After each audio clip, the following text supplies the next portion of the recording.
Hey, everybody, it's Ron Johnson, and this is the Ron Johnson Show on Locked On Sports Minnesota. I'm excited about today's show because I got Cris Carter joining me, my big brother. He's going to talk to us, Hall of Fame wide receiver now. He's going to talk to us about Justin Jefferson and how much money the Vikings need to pay him exactly, but also he told them last year what to pay him. He's also going to tell us about Josh Dobbs. What does Josh Dobbs do that's similar to Randall Cunningham? Tune in next for that on the Ron Johnson Show. Locked On Sports Minnesota Podcasts. It's endless Minnesota Vikings talk with the diverse voices of your local experts. Now the Ron Johnson Show. On the field, in the broadcast booth, Ron Johnson is Minnesota sports. He's played with them, hung out with them, and grown up with all the big names in Minnesota sports. They're hanging out with Ron Johnson. It's the Ron Johnson Show on the Locked On Sports Minnesota podcast. And it starts now.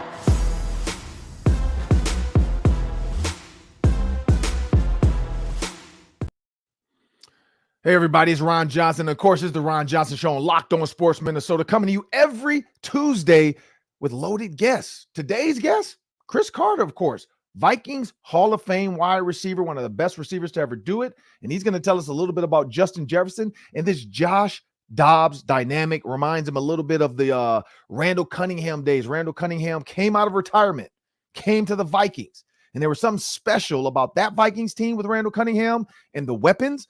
And he says it reminds him a little bit of Josh Dobbs. He'll tell us that next on the Hanging with Ron Johnson segment. But I want everybody to know today's episode is brought to you by Jase Medical. Empower yourself when you purchase the Jase Case, providing you with a personal supply of 5 antibiotics to treat 50 plus infections. Get yours today at jasemedical.com. That's JASE medical.com. Well, of course, in today's show, we're going to talk about Josh Dobbs, Anthony Barr's joining the Vikings.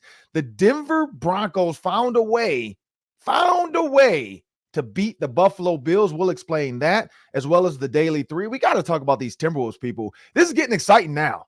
We're getting real exciting when they might go 8-2. 8-2 to start the season. We were saying 5 seed, 6 seed, 4 seed. This might be a 2 or 3 seed if they keep up at this clip. They might break the Bulls. No, they're not going to break the Warriors record. They're not going to only lose 9 games. That can't happen. But a fan base can dream. We'll talk about that on the Daily 3. But as I bring my producer to the show, Sam Ekstrom, and everybody's like, it's a one-time thing. Josh Dobbs against the Falcons, like that never happens. There's no way he can follow that up. There's no way he can do that again. And everybody's like, man, that Falcons game, like, is it real? Is this for real? The Falcons aren't that good. Taylor Heineke's playing. They don't know who their quarterback is. And then the Saints come to town. Derek Carr, Michael Thomas, Alvin Kamara, solid run game, solid Taysom Hill, whatever you want to call them, dual threat tight end / running back / quarterback. And they beat the Saints 27-19, Sam. 27-19. So in my opinion, and I'm guessing, I don't know how statistics works, is 27-19, Sam, first. Does that consider a one-score game? Yes, it is. But I looked, too, at the win probability. The win probability for the Vikings never dipped below 86%. So while it was like once they got the lead, it was 86% or better the whole time. So it was a one-possession game technically, but they weren't really in that much jeopardy of losing it. But it is a one-score game. Yep. Because if you look at this, Sam, Buccaneers 20-17, Eagles 1 score, Chargers 1 score, Panthers 1 score, Chiefs they lost 1 score, Bears 1 score, 49ers they beat them 1 score. The only team, the Falcons 1 score, and the Saints 1 score. The only team, and I kind of said this, was the Packers, Sam. They won by 14 against the Packers. That's crazy when you think about the number of 1-score games that could have went their way. This team is 6-4. You could easily look at that Chiefs game and maybe call up some stuff and say they should have won that. You can look at the Chargers game for sure and say, look at some of these missed interceptions. Look at the TJ Hawkinson ball that he dropped. The Buccaneers, the turnovers. You think about that. And you could easily say, you remove those Buccaneers, because I'm not going to go Eagles. Eagles are good, and the Chiefs are good. So let's take those out. The Vikings could be to this point, Sam, could be 8-2. They could be an 8-2 team if they beat the Bucks like they're supposed to, and they beat the Chargers like they were supposed to if TJ Hawkinson catches that ball. At 8-2, they're number 1 in the NFC North. They're probably number 2 in the NFC, right behind the Eagles. And people have a different outlook on this team, even without Kirk Cousins. Because if they had gotten to this point with Josh Dobbs, so they would have been, let's call that 6-2. They'd have been 6-2. Kirk Cousins goes down. They still win the next 2 games. They go 8-2, 2 games under Josh Dobbs. Sam, this is a team that last year we talked about these one-score games, and we were like, they're not that good at a team. Now we're looking at these one-score losses, and we're like, man, they're better than that. They should be 8-2. Yep. Kevin O'Connell and Cris Carter brings this up too, and we'll talk about that. Like his last couple of games, I mean, you take out that Giants loss in the playoffs, this guy is coaching. Like this team is in every single game, win, lose, or draw. They're in every single game. They're not getting blown out. They're not like there's never a game you're watching and you're like, all right, I'm gonna just go get some popcorn. I'm gonna cut the grass because this is over. Put the baby to bed, put the hay in the barn, whatever they say, this is over. It hasn't happened, Sam. So in your opinion, because last year this was a good team record-wise, but not a good team because of their, point differential, as Peter Bukowski wants to point out from Locked On Packers. We haven't heard much from Peter Bukowski now, the 6-4 Vikings, who are still in these one-score games, losing some, Eagles, Chargers, Bucks, Chiefs, and then winning the others, and then blowing his Packers out by 2 touchdowns. We haven't heard much from Peter Bukowski about that on Locked On Packers. But, Sam, here's where I go with this. This Josh Dobbs performance, he did it once. He did it twice. When you think about his game against the Saints, 268 yards. TJ Hawkinson had himself a day. The run game wasn't really there, but Ty Chandler looks explosive. You have Josh Dobbs rushing for 44 yards, escaping the pocket, scoring a touchdown.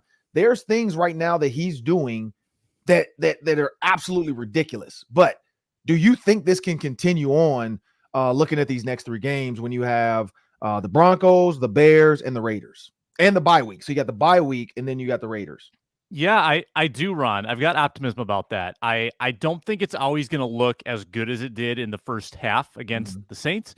And it's not always going to look as bad as it did in the second half against the Saints when things got really conservative and the offense clammed up. But the legs for Dobbs are the great equalizer. If the play isn't there, the throw isn't there, or maybe he's not recognizing the coverage, he's got that escape route. It's like the fire escape. He can just, get out the window and he can climb down and he can escape. He is crazy mobile. I had no idea this guy could move the way he does. But the other great part about this Vikings team, Ron, that keeps them in these games, is the defense. It's the Brian Flores defense. They are now a top 15 defense in the league, which is so far above our expectation. And think back to last year, Ron, those 4 losses the Vikings had. Yep. Those were all blowouts. I mean, they got smoked in their losses last year. They're not getting smoked by anybody this year because that defense is so much better. And they're going to keep them in all these games. And if you've got Dobbs in a game for 4 quarters, which he wasn't really against the Cardinals because of how bad their defense is, I like what he could do coming up here. So I'm excited for the test in Denver against a Broncos team that's playing well, much like the Saints, a team that was on a winning streak with a good defense, and now the Vikings go on the road to play them. Yeah, and Russell Wilson, starting to figure it out a little bit. Not great, but starting to figure it out a little bit. And the thing about the Broncos, though, is they were expected to be a little bit better because Russell Wilson's second year, so on and so forth. If what happened doesn't happen to the Bills, 12 men on the field, do you really consider that like did the Broncos win that game or did the Bills lose it? I would say the Bills lost it. That's me personally. Agree. The Bills lost turnovers. Yeah, but the last play of the game, so people always say it shouldn't come down to the last play of the game, but it did. If the last play of the game can win you a game and you screw that up, that's the problem. I get you don't want to put it on one player. Russell Wilson, no interceptions, 2 touchdowns, 193 yards, very meek type of performance, like a backup. You would think this is the backup quarterback type performance. The run game, you're like, oh, maybe they ran the ball. Wasn't the best. I mean, Javonte Williams, 79 yards. Russell Wilson had 30. He was the second leading rusher with 30. So there wasn't much. Cortland Sutton, who I talked about, 1 touchdown. He had 53 yards. Javonte Williams out the backfield, 1 touchdown, receiving 31 yards. There was nothing about this game that made me think like, oh, they're just killing it. When you look at the Bills, like you said, Sam, Josh Allen threw 2 picks. Latavius Murray scored on the ground. Josh Allen scored on the ground. Stephon Diggs. I mean, I see why his brother tweeted that. I don't know if you saw that, Sam. 3 catches, 34 yards. He wants him in Dallas. That's tweet worthy. Right. He wants him to come play with it. Hey, man, we need a receiver. We just signed what's his name from the Steelers, Martavius Bryant. We're clearly looking for a possible additional weapon to go with CeeDee Lamb. Hey, bro, take less money. You've made a ton of money in your career. Let's come play together. We can live together in Dallas. We're both single. We're young. We're not married. Let's do this, man. Huge house in Dallas. Put our millions together. Let's get a mansion in Dallas.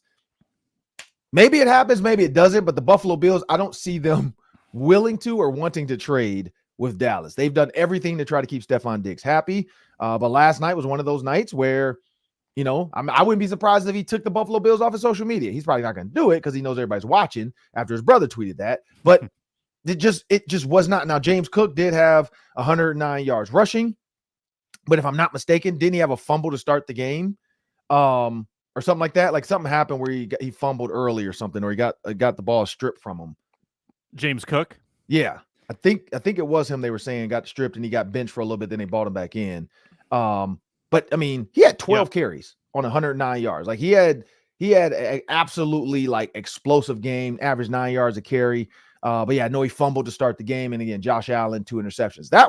That's the big difference. That's the same thing with the Vikings, though. We can say the same thing. If they don't have all those fumbles against the Bucs, if they don't have the fumbles against the Chargers, I mean, even the Eagles game, they probably win those. Mm-hmm. They probably do. I think the Eagles were shocked the Vikings were as good as they were. Like, I think they were expecting this Kirk Cousins that everybody hates and everybody clowns and everybody talks about. They looked good against the Eagles, which gives you hope for the playoffs. Like the fact if they had gotten blown out by the Eagles, we'd be sitting here saying, they have no shot. But they look good against the Eagles. And last one before we jump over here, I don't know if this is big news, Sam, but Brian Flores is possibly adding another weapon. We know where, to your report, what happened to Jordan Hicks? Jordan Hicks, compartment syndrome in his shin. He took a hit in the game, tried to play through it. Ankle, shin started swelling up, taken to a hospital. Surgical procedure to fix compartment syndrome and kept overnight in a hospital. So he'll be out against the Broncos. And Anthony Barr, old friend Anthony Barr, coming in to save the day. And remember, too, Ron, Brian Asamoah has been out, too. So their linebacker depth is hurting. They've got Ivan Pace. They've got Troy Dye. Anthony Barr coming back around. I love it. Well, Ivan Pace is definitely going to be the green dot. Yep. He's going to get the calls. He's going to get the stuff. Anthony Barr. I saw Ben Lieber tweet this. Think about all the times we were wanting Anthony Barr to get after the quarterback. All the times we were like, man, I wish Zimmer would turn him loose and let him rush. Even when they went to a 3-4, we were like, man, this Ed Donatel defense could use an Anthony Barr right now in the 3-4 style defense because that's what he did well at UCLA, getting after the quarterback. And we were like, man, let him rush the quarterback because he's really good at it. And Brian Flores' defense, anytime, anywhere, any way you want to get to it, they can rush. And he does it. And so now you got a guy in Anthony Barr that you can say, just go after the quarterback. Do what you do, loop-de-loo, spin move, sachet, whatever you got to do, get after the quarterback. You got him and Josh Metellus now getting after the quarterback. You have Ivan Pace moving into more of the Jordan Hicks role as the Mike backer. This could get really good. 1 sack, we'll be happy with 1 sack or 2 QB pressures from Anthony Barr. If he can rush Russell Wilson twice, and if he can sack him once and we can get an Anthony Barr sack, I think it's a success. I would call that a success, Sam. But speaking of success, we got to get to one of the most successful receivers in NFL history, in Cris Carter.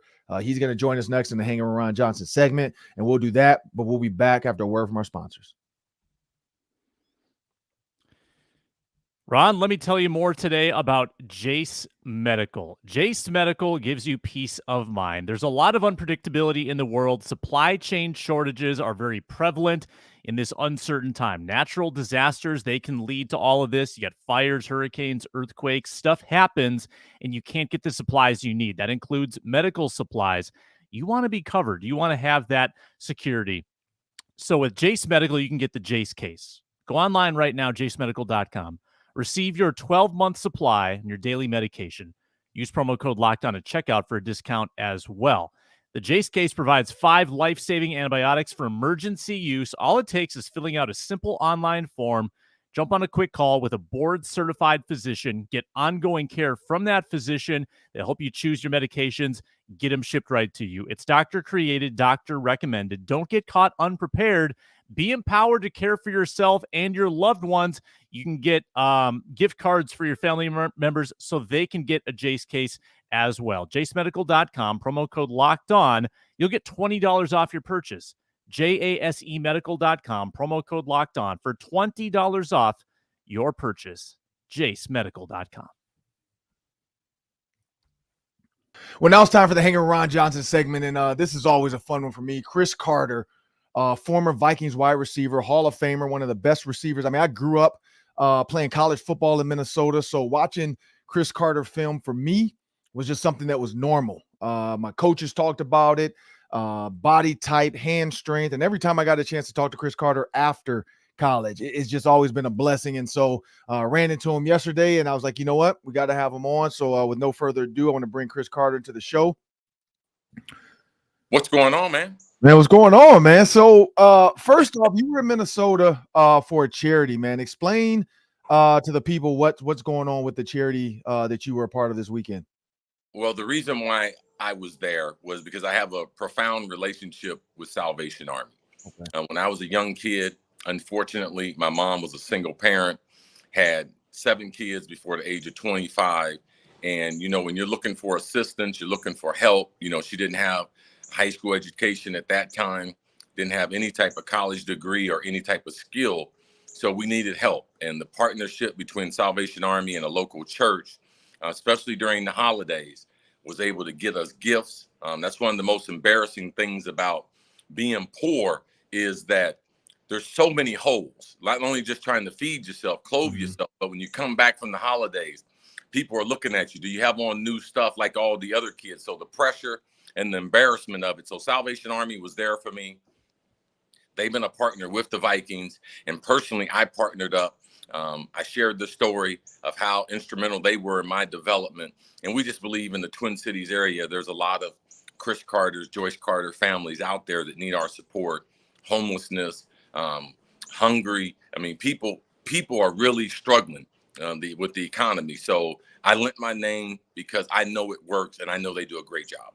Yeah, and talk about that a little bit, though. Growing up in a single parent household with that many siblings, as you got older, I know, you know, being a man, being a father, like that became very, like, every time I talk to you, hearing about Monterey and your son, you know, I could just tell that you had a sense of pride with that. But where did that come from? And, you know, trying to be one of the best fathers you could be. I think it came from my football coaches. When you look back on your life, if you don't have a male in the home, there has to be a strong male influence for somewhere. And for me, I didn't want to repeat the mistakes that my father had made. And I really looked up just to my high school coach.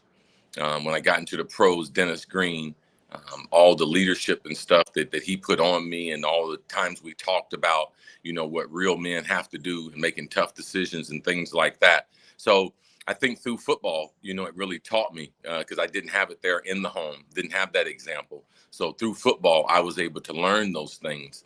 And sometimes in life, something can be a deficit to you, but you can turn it into a strength. And that's what I've tried to do. Yeah, and looking at these young receivers in the NFL, man, there's and not just young receivers, young players, period. There's a lot of guys that whether it's the Henry Ruggs Jr. making the mistake that he made, that, you know, he's gonna have to pay for the rest of his life. But what are some things you try to, you know, talk to the younger players, especially Vikings players? Because I know you're always back. You always get a chance to chat with them. I saw you and JJ. I've seen guys in the past, Treadwell and so on and so forth. But, you know, what is one message from your life that you try to convey to these young players so they don't end up in some of the places like guys like Henry Ruggs? Well, maximize the moment and realize that playing in the NFL, it's a fantasy world.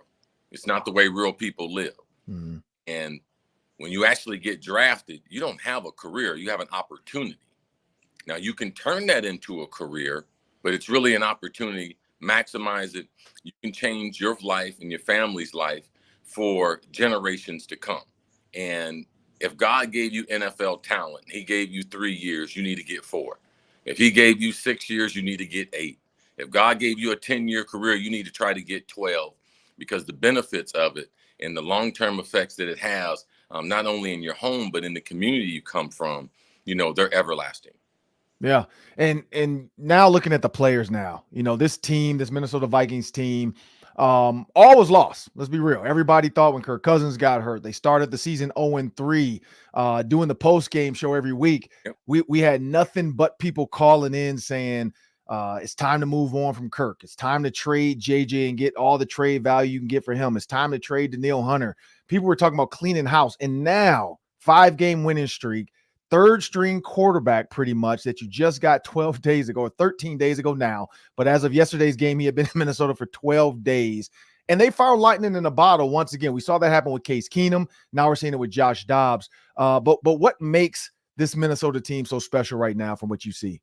Yeah, I think we also found that in Randall Cunningham, these or in the past, where people get to Minnesota, and because of our offensive structure and because of the skill set of our wide receivers, running backs, and people to make plays, tight ends, that they have the best years of their career. So I'm glad to see Josh Dobbs getting that opportunity. And it really speaks to the leadership of the Vikings. And not only from a general manager standpoint, but the head coach. I mean, that dude has coached his butt off the last 12 games. To win 14 games, I know we're disappointed because we lost to the Giants, but his rookie, he wins 14 games.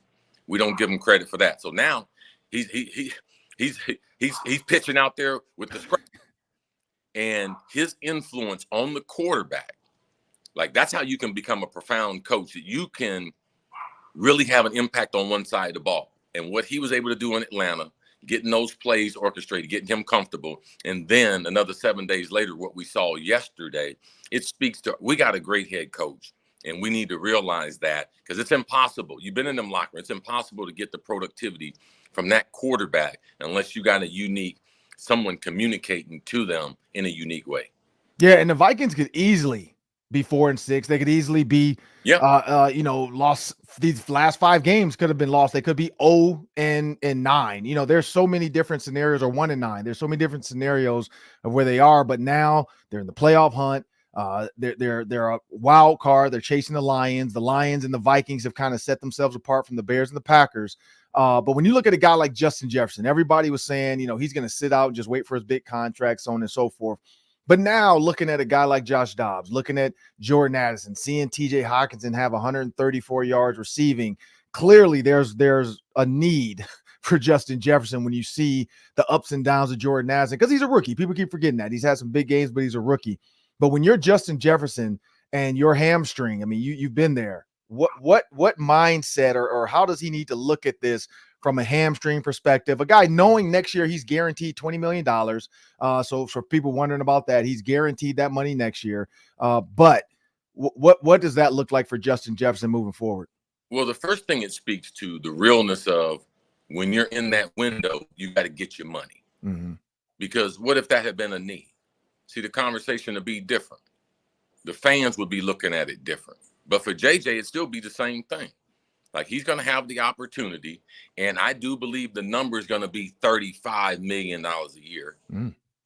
Tyreek Hill's already making 30. Appreciation. Hey, so he's got to be above that. He's got to be the highest paid guy. So that's where the contract's going to fall. I told the Vikings last year in London we should have signed him to a $30 million plus deal. It'd be looking like a bargain right now.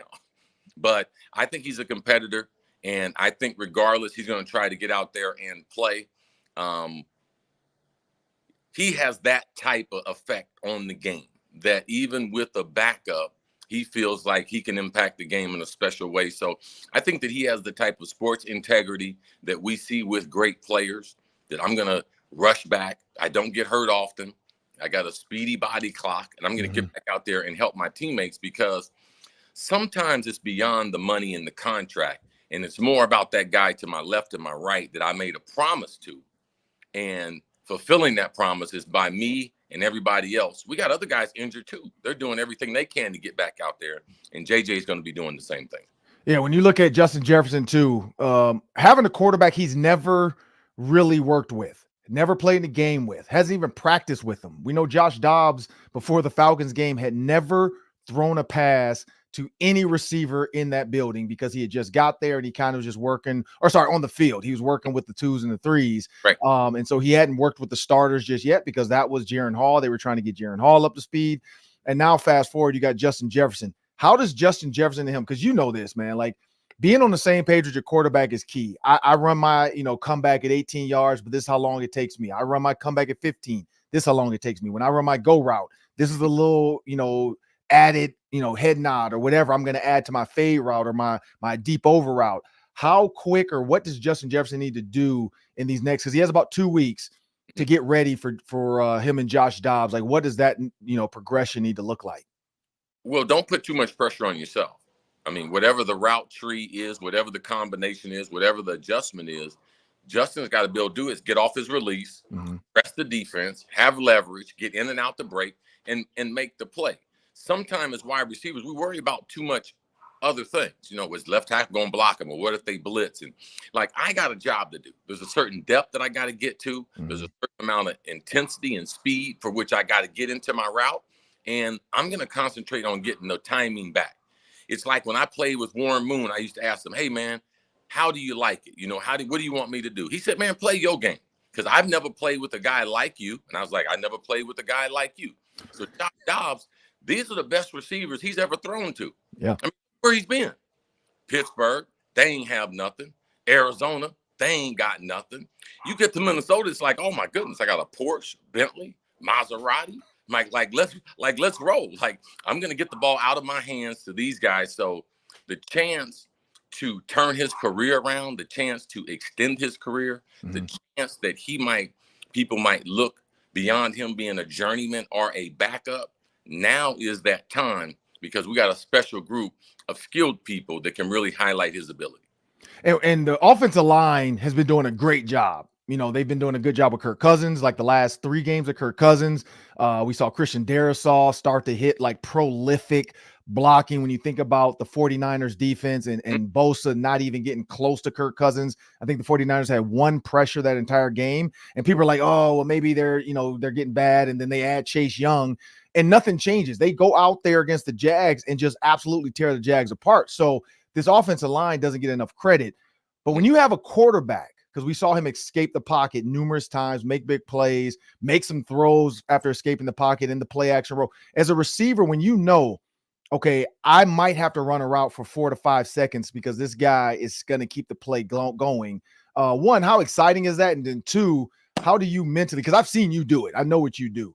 But how do you get that mindset to know, okay, I got to roll to my left and I got to know I'm going to throttle down, I'm going to get my toes in, and I'm going to make this great catch because I know this guy's going to put it there. Because you talked about Randall Cunningham. What is that like having a quarterback with that escapability? Well, there's 2 mindsets. As a young receiver, you're thinking about, okay, if he breaks the pocket. And that's the wrong mindset, because you have to try to complete your route, not expecting him to run. Now, it's hard to do when you play with athletic guys, but I got into a lot of bad habits in Philadelphia playing with Randall Cunningham, expecting him to run, compared to me sticking to the basics of the fundamentals of the route that I had and the adjustments. And I do my job. So you have to be careful as a young receiver being too anxious. As a veteran receiver, okay, complete my route. Okay, now he's on the move. The hardest defender, receiver for a defender to defend is when extra time. Yeah. And you go anyway. So to me, that's like a bonus. If a guy gets out the pocket, I'm going to try to threaten the defense deep if I can, because it opened up if the quarterback does want to run. But there is certain things and there's certain patterns, okay? If I'm close to the quarterback, I'm going to come back to the quarterback. If I'm intermediate, I might go deep. And if I'm deep, I'm going to come back. So you give the quarterback still all three levels that he can throw the football to. And when you look at the Minnesota Vikings playoff hopes, 0-3 was their start since I think it was 1979 was the stat they went back to for this number. There was only 4 teams, I think, between like the 80s and 2022. So of last year, only 4 teams made the playoffs. Of those, only 1 team won a playoff game. The Minnesota Vikings looks like they're going to be the 5th team to make the playoffs after starting 0-3. But if Josh Dobbs does do something only one other team has done, which is win a playoff game, and then maybe he gets even more, lightning in a bottle when you think about the other rush potential teams they're going to face, the Eagles, the Cowboys, and how he can eliminate some of that early pressure. What do the Vikings have to do going next year, knowing Kirk Cousins coming off an Achilles, so he's probably a full year away at the age of, he's over mid-30s. He's over mid-30s now. And then you have Josh Dobbs in your building. How tough of a decision are the Vikings going to have to make next year? Well, I mean, it's going to be a tough decision even if Kirk Cousins was healthy. Mm-hmm. They've already invested a lot of money in Kirk Cousins, and without having those playoff victories, you're saying, okay, what did I get out of it? Well, we did develop Justin Jefferson. So that's going to be, is that going to be all we got out of it was Justin Jefferson? And that could be it. So Kirk's made a lot of money. To me, I believe a lot of pressure's on Kirk Cousins because I would try to come back to the Vikings at a more reasonable rate so that they can sign these other players. Darisaul's got to be paid eventually because he is a brilliant left tackle. Like, we got to keep him in purple his whole career. Justin Jefferson, we got to keep him in purple. So if Kirk looks at that, throwing the ball indoors, playing in the division, those things are huge bonuses. Working with the head coach and the coaching staff, being familiar with the Twin Cities, all those things. But Josh Dobbs will have extended his career by stellar play, and the Vikings. If all those things occur, the Vikings would have to look to him as a replacement to potentially be the starter. Yes. And when you look at the Pastronaut, that's what they're calling Josh Dobbs right now. And I've been looking back. They never gave this dude that type of name. Like, he was with the Cardinals, like you said. He was with the Steelers. Even at Tennessee, nobody was calling him the Pastronaut. He comes to Minnesota, gets some early excitement without Justin Jefferson. That's what's crazy about this excitement he's creating right now in the league and in Minnesota. When you turn on ESPN, when you turn on Good Morning Football in the NFL Network, everybody's talking about Josh Dobbs, other than Jamie Foxx from Any Given Sunday, because I know Harrison Smith bought that up. I said it, before the Falcons game, because I thought Jaron Hall could maybe be the Jamie Foxx, but of course it ended up being Josh Dobbs. Have you ever seen a backup to the backup create this much excitement in a town? I mean, I think it's pretty unusual. I think that when we brought Randall Cunningham out of retirement and Brad Johnson got hurt, and knowing you had Randall Cunningham, Randy Moss, Cris Carter, Robert Smith, Jake Reed, like, we was going to be nice. And especially with Randy's ability to be able to get deep, Cunningham's ability to be able to throw it deep. To me, that was the most exciting time that a backup has come to Minnesota. And we've seen that type of transition. The team just picked up speed compared to losing the momentum that they had. But this is a very, very unique situation. Playing in the league, 99% of all the players, myself included, we need a system. We need a system that is conducive to our ability and a system that does not exploit our weaknesses, because we all have weaknesses. There's only 1% of the players, Jim Brown, Dick Butkus, Barry Sanders, Deion Sanders, like, these guys, they are the system. So when you get them, you're like, okay, I'm getting ready to do this because that's what they do. The rest of us, the other 99%, like, we need a system. So maybe Josh Dobbs, under our leadership with our head coach, he found the system that fits his ability, and he's at the age and mature-wise that he could be highlighted compared to being a liability. He could lead things. So that's what I've seen the last 2 weeks, and I'm pulling for him. It's a great story. He's playing for my squad now, so now he's my quarterback. So I'm just hoping nothing but great things for him. And last one before we get out of here, man, Brian Flores, he doesn't get enough credit. This defense in Miami, let's go back to Miami days. He turned them around 2019, 20, 21. He turned them around in 20 and 21. Well, they fire him because of whatever. The defensive coordinator doesn't leave. Why? Because he can continue on Brian Flores' system. The owners knew that. Like, hey, we like the defense. We just got to figure out how to move on from the coach because, we got caught with our hand in the cookie jar. Mm-hmm. And so they just had to pick a scapegoat. Brian Flores was a scapegoat. The fact that he tried to sue the NFL and no backlash came from it, clearly the other owners knew, like, okay, yeah, something was going on. We're not going to penalize you for what the Dolphins owners did. We're not getting involved in that. And so he got an opportunity with Mike Tomlin. Love Mike Tomlin for that one because not a lot of head coaches would have taken that opportunity, but the Rooneys stood behind it as well, and they allowed that. You see Brian Flores come to Minnesota now, and we're getting this magical defense. Everybody was like, man, he's got more safeties on the roster than defensive linemen. Well, now we see why. He primarily stays in a 3-safety system. Josh Metellus is basically a linebacker playing, or a safety playing linebacker. He's a rover. He blitzes. You got Byron Murphy Jr. now. They added him, and everybody was talking about that wasn't a great pickup, but he's been good. You didn't bring any new linebackers in, Jordan Hicks, and then you undrafted guy, Ivan Pace Jr. becomes your starting will linebacker. With all that said, Brian Flores, why isn't he getting as much credit as he should be right now? Well, we're just getting into the meat of the season, and we can see kind of what a team's DNA is. If you look at what was the biggest question mark as we approached the season, it was the defense. Once we got Danielle Hunter signed and everything, it was okay. The two best players, Danielle Hunter, Harrison Smith, how much football do they have at an elite level? Mm-hmm. And in his system, they have played elite, and it has helped the other players. So when you can make players that have played at a level bring back some of that glory, that was the first thing that I was looking for. But they play with a lot of energy.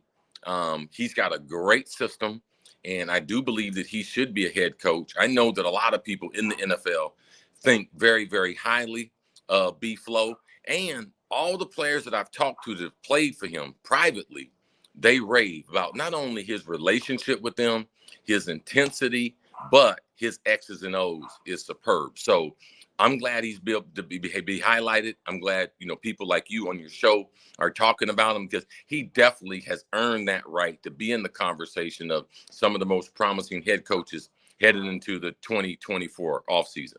Yeah, and last one, of course, I lied. Just like any strength coach, I think it's the last one. It's not. I can't get out of here without asking you about Ohio State. Ohio State now behind Georgia. You got Michigan up there. Harbaugh's not going to coach against Ohio State. What are your thoughts on this? Harbaugh he's coaching all week, but just can't be on the sideline for the games. Do you think that's like a slap on the wrist, or just the Big Ten's just trying to do something to make people think that they did something? Well, they had to do something. Like, you can't have all this information out there. They're buying tickets to all these different stadiums. They people sitting in the seats. And then once the investigation started, now no one's showing up to the games. Oh, really?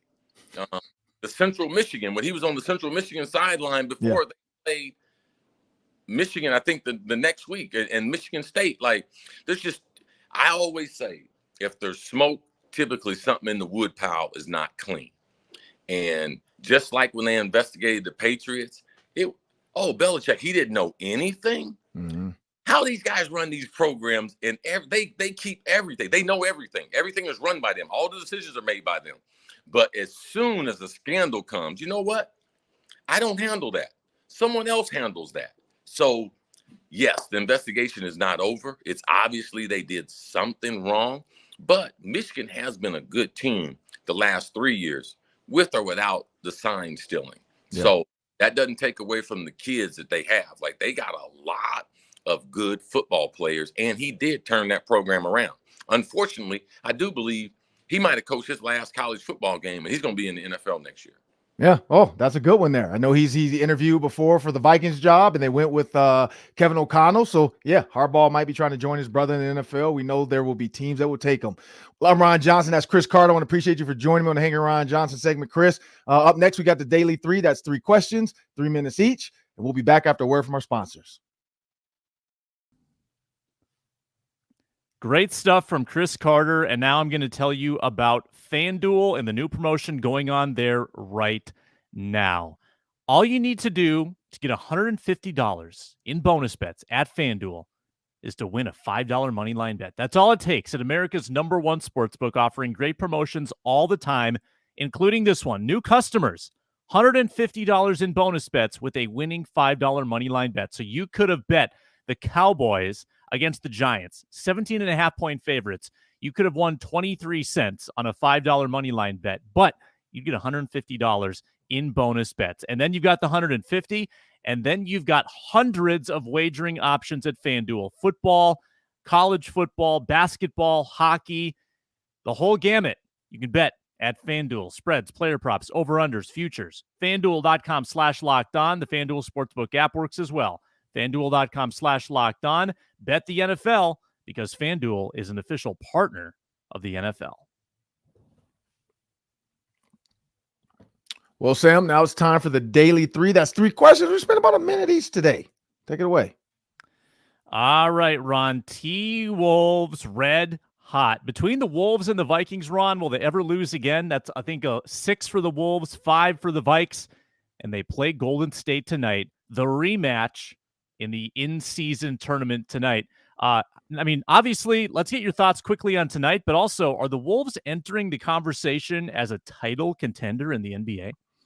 At 7-2, they have to enter the conversation. I'm going to go there right away. Yes, they have to be entered in the conversation because when you look at the Nuggets, when you look at the Warriors and how those games panned out and how they handled them, come on now. Like we talked about this. They're beating teams that people thought they should not beat. And so, yes, I would definitely put the Timberwolves in that conversation. But yes, I'm a little bit bullish on them because I'm like, at 7-2, it's all about momentum. And if they continue on this, if they can go every 10-game stretch, I always talk about that, the 10-game stretch. Every 10-game stretch, they just have to win. So this one they've already won because they have 1 game left in it. So they can go 8-2 or 7-3. Who cares? They won that stretch. The next stretch, if they go 7-3 again, think about it. They're 14-6. See what I'm saying? So let's win these 10-game stretches. Let's not, at worst, they have to go 5-5. They cannot go like a 10-game losing streak or an 8-game losing streak. That's when doubt creeps in. That's when bad locker room habits creep in, and that's when players get after each other. But I don't know. What are your thoughts? Do you consider them contenders? Also, for tonight's game, Warriors, I after watching that game, I think Anthony Edwards has something going for him. I know you asked 2.5 texts over under. I'm going to go with the over just because I hope like Chris Paul is going to be a little bit amped up because he was pissed off. People were mad about Chris Paul diving at Michael Conley Jr.'s legs. So it might get a little chippy tonight, but I don't know. What are your thoughts? Yeah, I think it's going to be super intense. I mean, I'm seeing Anthony Edwards turning it on in fourth quarters. He did it against Boston. He did it against Golden State, where he literally can't be stopped. That's something that title contenders need. You got to have a player that can do that. And the Wolves defense, though, right now, Ron, is their calling card. Rudy Gobert is altering so much at the rim that teams are struggling to get to 100 points on him. It's really incredible, that defensive turnaround as well. So, and Cat's playing better. Like just since last week, Ron, Cat has turned it around and played 3 great games in a row. So I love the Wolves right now. You know what I don't love? Gophers football, man. I will say, I was traveling for hockey, fired up the FanDuel app. I was in a good state for it. And I did cash Brevin Spanford, first touchdown scorer at a juicy price. That was a nice one. Then it went downhill from there. Well, Gophers lose 49-30 at Purdue, and now they go to play Ohio State. What are you expecting against the Buckeyes in that one? I'm not going to lie, man. I don't expect much. I really don't. I'm not going to get my hopes up. I'm not going to pray for 2000 to come back around again. I know we did it down there in 2000. They do have special players like Daniel Jackson, like Brevin Spanford, who's coming alive. But every time I watch Ohio State, they get better and better and better and better and better. Like Marvin Harrison Jr. right now is trying to win a Heisman. I feel like Ryan Day, like that last game against Michigan State, he's like, man, let's go get this Heisman. Like let's just go get this Heisman, man. If I'm Minnesota, there's the one thing I will say, watching some of these games, Ohio State, you almost kind of have to sit back in coverage. Like you can't blitz them because if you go man coverage, it's pretty hard to stop Marvin Harrison Jr. and Mbuka with man-to-man coverage. So you kind of got to sit back in coverage and hope that your 4 can get there, and and just hope that you can cover long enough. And then if you get into a run game and you can force them in a 3rd and long, you have a possible shot. but then it's Ohio State's defense versus Minnesota's offense. And Ethan Kaliakmanis has been hit or miss. And you're going to Ohio State, and that's the other one. The last time we saw him in a big stadium, like at Penn State, again, it was Tanner Morgan had a concussion, but it just looked very, I was very skeptical of that performance as well. So I don't know. What do you think the Gophers have a shot against Ohio State?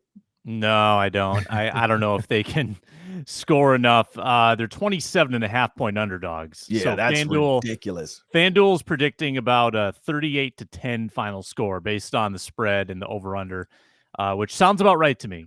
And the crazy thing is some people are still taking Ohio State with 27.5. Like the Gophers are getting 27.5 points and people are still taking Ohio State, which is not good. Because if they get blown out by 40, like, wow. Like, I don't even know how I'm going to do a postcast. Like I said, I was going to drink and smoke a cigar and celebrate. I might just drink and smoke a cigar and like sit out on my deck and just have pity. Like, I don't know. Like, that's the sad cigar. Cigar. I don't know if that's a thing, but we're going to make it a thing. The sad cigar. And then I got to get ready for, cause I got to brush it off quick and get ready for Sunday night football, right? Broncos. Sunday night. Yeah. Prime time. So which sucks. Cause then I have a post game that's going to be super late. Oh man, I hate those. But you know what? It's all about fun because I got the post cast, which is earlier, and then I got the fan line, which I might be on there till 1 a.m. But if the Vikings win, hey, post games are fun when they win. If the Gophers lose in this night, those are sad eyes. What's the last one? Sad eyes. Do you think the Vikings, Ron, still have a chance to catch Detroit in the division? They're a game and a half back with 7 to go, and they play them twice. Yeah, originally when you first sent me this question, I said no until I realized they are a game and a half back. So I'm going to just statistically, I'm going to say yes. I'm going to say yes because when you look at the Vikings schedule, and I keep saying this, they can win these next. I mean, they could go undefeated the rest of the way. Now, I'm not going to – I think they can split the Lions. I said if they split with the Lions, they should have it. They got to beat the Packers again. But when you look at the Lions schedule, that's the other thing. The Lions don't have much either. They have the Bears, Packers. They have the Saints that might give them a little trouble. But then they got the Bears again. They got the Broncos. And then like Vikings, Cowboys. Vikings are the only thing that I feel like can test the Lions. So I do see the easy schedule everybody's talking about. When you think about they're 7-2, you got Bears, Packers, Saints, Bears, Broncos. They could be 12-2 going into facing the Vikings, Cowboys, Vikings, and then they would be 12-5. I don't know if the Vikings can get 12 wins, and that's the problem because they're already at 4 losses. They kind of put themselves behind the 8 ball as far as just catching the Lions. Like being in the playoffs, I think they should be able to do it. But to only lose one more game, that's going to be tough for the Vikings. If it is the Lions, then I don't know where the tiebreaker lies. Like if they both go 12-5, I have no idea where that tiebreaker lies. But again, that there's no way because the Vikings have to beat them twice for the Lions to lose 5 games. Sorry, I think the Cowboys could beat them. But if the Vikings don't beat them twice, there's no way they go 12-5. If the Vikings do beat them twice, I don't see the Vikings losing anybody else. So that means the Vikings at that point are 13-4 again. If Kevin O'Connell does it again, he's definitely coach of the year. Sam, your thoughts? Yeah, well, there's a very good chance they'll be within shouting distance going into those 2 games against Detroit. So and they play the first one at home too on Christmas Eve. So if the Vikings are within 2 games going into that first one with a chance to cut it to 1 at home, and then the Lions play the Cowboys after that, and the Vikings play the Packers, absolutely it's within reach. So just hang around. You don't need to catch them yet. Just be within striking distance on Christmas Eve, and I think the Vikings can pull it off.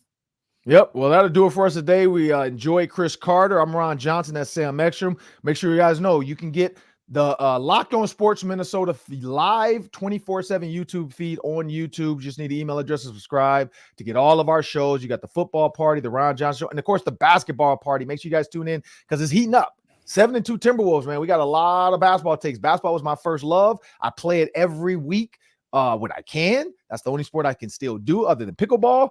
And then make sure you guys know you always can get our show on XM Radio. You can also get it on the Roku app on your TV. Just download it, subscribe, and we'll be right there with you. I want to thank you guys. Have a great week.